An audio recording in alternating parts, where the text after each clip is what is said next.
when I initially got involved with the Senators, the role for Trinity was to be that of master developer with the Senators for the overall site.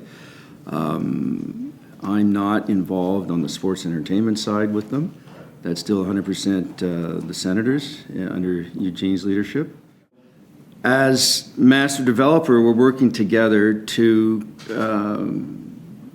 create, it's really about executing our plan.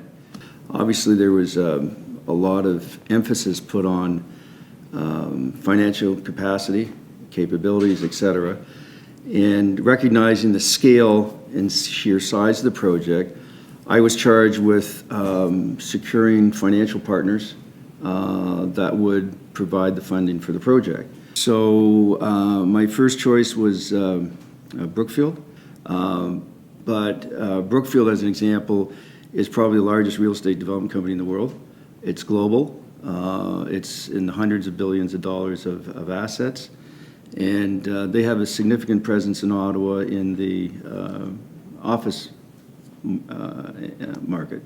Again, without getting into details, I guess it's public. The rules set out by the NCC is don't expect any public financing or public money. So in order to develop land, it has to be cleaned up, and if we're going to clean it up, we've got to pay for that cleanup, which we're going to do. So usually you have a market value of the land, and then you have deducts against it, the cost of servicing, the cost of cleaning, the cost of the cost of entitlements.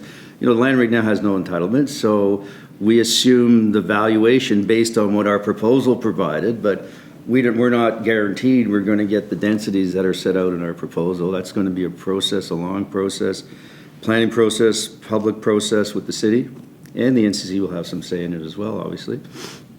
So our phase one is significant. It's about 3.8 million square feet. It's made up of approximately 1,400 residential units, a hotel with 500 rooms. We envision office of about 625,000 square feet and retail of approximately 840,000 square feet. Because of the scale of development, there are opportunities for revenue streams through every phase of the development. Links and tie-ins to the hotel, sponsorships that way, like, you know, you have a beer sponsor, as an example. You have an automotive sponsor, you have a telecom sponsor. So all those sponsorships, not only within the arena, but throughout the project, will generate income to support their operation. Lansdowne, we had a prescribed model for, that the city had decided they wanted to go with. In this case, we designed the financial model around our proposal without any inputs from anybody else restricting us from what we could do. So it's a lot different. As an example, Lansdowne, I would have preferred a lot more density on the residential side. I think it was a lost opportunity, but again, it was a negotiation with the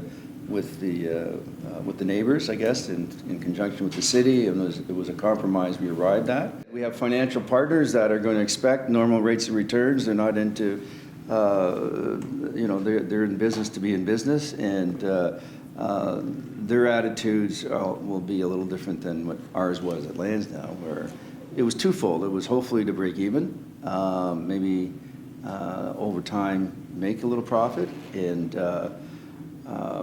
but at the same time, it was an initiative by myself and my partners to transform that derelict piece of property that otherwise was sitting there.